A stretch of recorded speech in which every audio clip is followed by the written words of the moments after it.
Oui, merci de l'opportunité que vous m'accordez de donner un éclairage sur l'ensemble du processus qui a conduit à l'adoption actuellement de cette constitution qui sera naturellement soumise au peuple tchadien par voie référendaire, de son adoption par voie référendaire.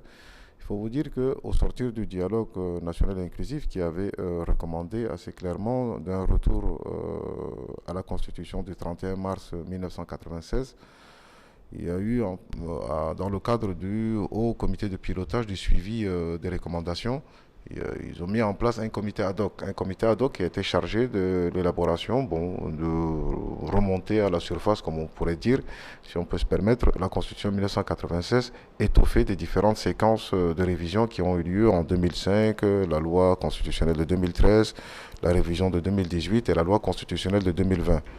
Tout ça mis bout à bout a abouti à la production de cette constitution qui a été adoptée au Conseil des ministres. Et le 3 juin dernier, elle a été soumise au Conseil national pour examen et adoption après naturellement. Donc tout naturellement, c'est à cette phase que le Conseil national de transition a mis en place une commission spéciale à la demande des parlementaires, je tiens à le préciser, parce que pour qu'une commission spéciale puisse être mise sur pied, il fallait un certain nombre de parlementaires qui devaient signer une déclaration commune demandant à ce que ça soit une commission spéciale au lieu que ça soit une commission permanente du Conseil national de transition qui devait l'examiner. La requête a été acceptée et finalement le président du Conseil national de transition a organisé les conditions pour que cette commission soit mise, entre autres qui consistait à choisir des personnalités dans les différents groupes de sensibilité qui sont mis en place. Parce que ce que les gens doivent savoir, c'est que le Conseil national de transition est constitué de 12 groupes de sensibilité. C'est un peu comme les groupes parlementaires d'antan, mais avec une nuance qui sont des groupes de sensibilité. Ce sont des gens qui se sont constitués par eux-mêmes, sans aucune pression extérieure, etc. Donc ils se sont constitués en groupe parlementaire de sensibilité. Et ils sont sollicités à chaque fois qu'on veut constituer, organiser un truc, que ce soit même pour désigner les parlementaires allant à la CONREC ou pour les commissions spéciaux, pour les commissions spéciales, naturellement, le président du conseil demande à ce que le président de ce groupe lui désigne une ou deux personnalités et ensuite, au nom du principe de la discrétion du président de l'Assemblée, du Conseil national de transition, il décide qui vont la composer. Ensuite, c'est le même procédé qui est fait pour la mise en place du bureau. Et voilà, cette commission spéciale a été mise sur pied. Elle a travaillé avec 25 membres, conseillers nationaux, et une vingtaine de techniciens, de ceux qui servent pour d'autres tâches administratives au niveau du Conseil national de transition, à savoir des juristes, des spécialistes dans tout genre. On était à peu près une cinquantaine, presque une cinquantaine de personnes mobilisées pour abattre ce travail de la qualité. Toutes les questions ont été posées, le débat a été vif sur tous les aspects. Le ministre SGG, au nom du gouvernement, on a été interpellé, auditionné. Il a été auditionné, il a répondu à un certain nombre de préoccupations qui étaient celles des conseillers et toutes les sensibilités, puisque c'est des groupes parlementaires de sensibilité, chacun d'entre eux avait sa propre sensibilité. Il y avait des gens de différentes sensibilités politiques, même ce fameux débat autour de la forme de l'État était revenu et plusieurs fois, et ça a été, les débats étaient vifs sur la constitutionnalisation de certaines institutions. Tout ça a été mis bout à bout pour que finalement on arrive au résultat de ce rapport qui a été soumis en plénière. Le débat encore a été conduit et à partir de là, le Conseil national l'a adopté avec le résultat que vous avez vu. Donc il n'y a pas eu particulièrement. La seule fausse note, naturellement, vous pourrez observer que à quelques jours avant qu'on clôture nos travaux, il y a eu cette proposition de loi constitutionnelle pour une république fédérale qui est arrivée hors délai. Elle ne nous a pas été envoyée au bureau, elle a été envoyée directement au bureau du président du CNT qui naturellement devait utiliser ce qu'on appelle la navette parlementaire, ça veut dire la renvoyer vers le gouvernement puisque c'est une proposition de loi, le président du CNT à lui seul ne pouvait pas l'examiner, mais elle était hors délai. Donc même si elle avait suivi le cheminement classique, elle ne pourrait pas arriver pour qu'on puisse l'examiner en commission. Donc voilà globalement un peu ce qui a un peu entraîné la polémique, parce que j'ai pu entendre certaines personnes défendant le camp fédéral, le bloc fédéral, disant qu'ils ont déposé une proposition de loi pour une constitution dont on avait refusé d'examiner. Ce qui n'était pas totalement vrai parce que c'est se joue sur les délais. Le Conseil national de transition étant régi, fonctionnant sur un règlement intérieur, le règlement intérieur donnait 5 jours francs. On avait clôturé la réception de toutes amendement ou proposition ou bien de toute interpellation à mardi 16h et on devait déposer notre rapport le vendredi. C'est ce que nous avons fait parce qu'on était pris par le temps. On avait nos vacances parlementaires qui commençaient le 30 juin. Il fallait naturellement qu'on puisse accélérer le pas pour qu'on puisse avoir le texte au sortir de cela. Bien entendu, la forme de l'État, c'est un débat d'ailleurs de fond, c'est un débat qui a eu lieu déjà pendant le dialogue. Nous, on partait avec une borne assez précise. Nous avons une recommandation, une résolution du dialogue national inclusif qui appelait au retour à la Constitution du 31 mars 1996 qui prenait une république unitaire décentralisée. Donc le comité ad hoc qui a été choisi à l'époque, qui avait rédigé l'avant-projet de Constitution, avait déjà cette borne, cette limite où il ne pouvait pas s'étendre sur une autre forme de l'État.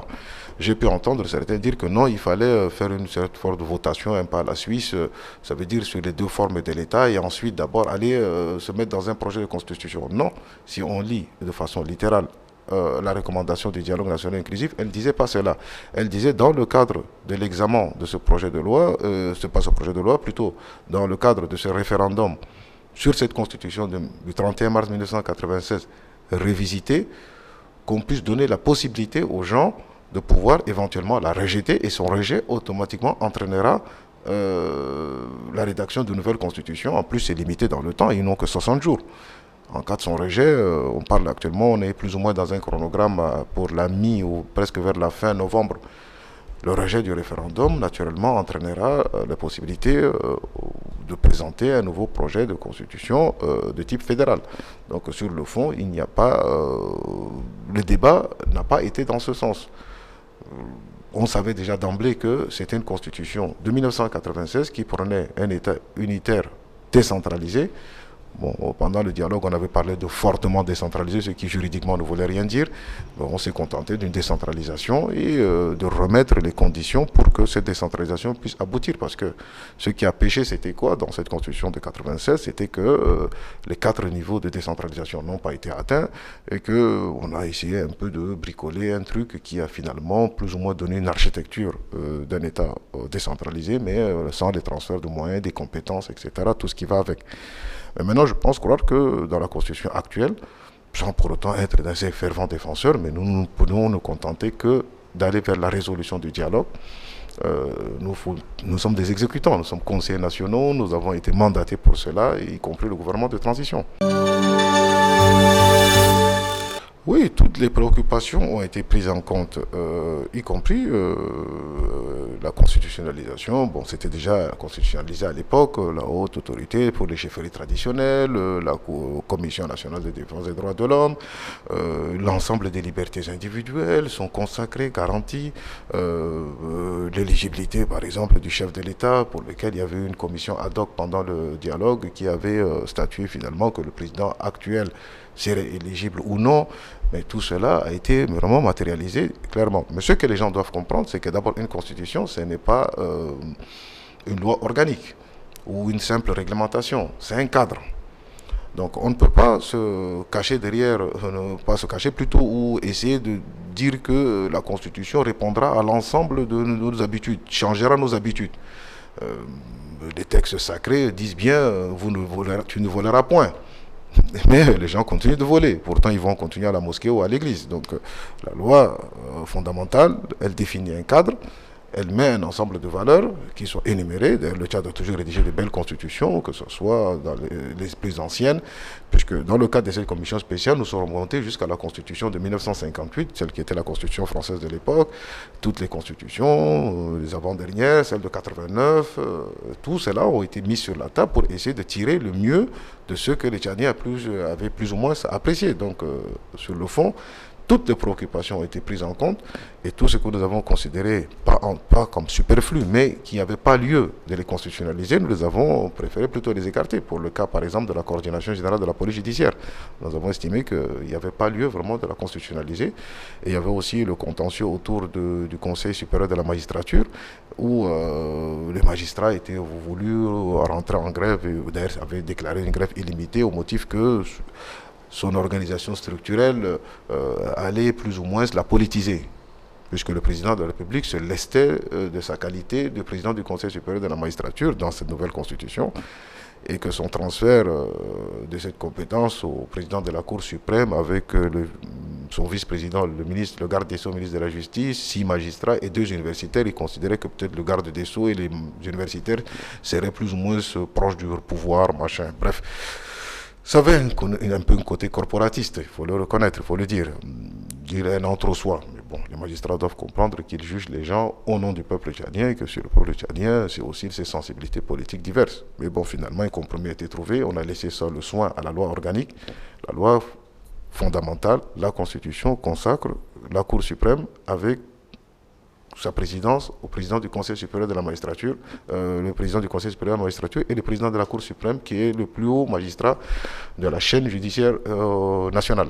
Voilà, donc on s'est arrêté à là et globalement je crois que pour le reste, tout le monde, pas pour dire trouvera son compte, mais répond aux aspirations et tout ce qui a été dit au moins pendant le dialogue. Non, vous savez, ce sont dans les pratiques en réalité que les gens souvent ils se trompent souvent sur le type de pouvoir. Le pouvoir exécutif est un pouvoir, la séparation de pouvoir est nette. Je peux entendre certains dire que si le Sénat, puisque le Sénat sera constitué d'un tiers des membres des sénateurs seront nommés par le président de la République. Naturellement, le président de la République a tout un cabinet, des gens qui sont autour de lui, tout ça, ces gens seront désignés en fonction de certains nombres de critères. Ils disent que oui, c'est trop lui donner le pouvoir, que le président a la possibilité, le droit de dissoudre l'Assemblée, etc. Donc ce sont des pouvoirs excessifs. Mais oui, mais c'est un peu dans toutes les constitutions du monde. Si on prend, que ce soit la constitution française, américaine, machin, tout ça, il y a toujours, le président a quand même une prééminence par rapport à d'autres personnalités. C'est pas pour rien qu'on le place au-dessus de nous. Donc ce n'est pas un pouvoir absolu, on n'en fera pas un type qui règne mais qui ne gouverne pas. Nous ne sommes pas dans une monarchie constitutionnelle, nous sommes dans une république pour laquelle nous avons besoin d'une certaine forme de verticalité de pouvoir qui puisse permettre ensuite de faire diriger. Donc c'est dans la pratique du quotidien, si le président a un caractère autoritaire, ça ce n'est pas à la Constitution de répondre. Mais la séparation des pouvoirs est nette.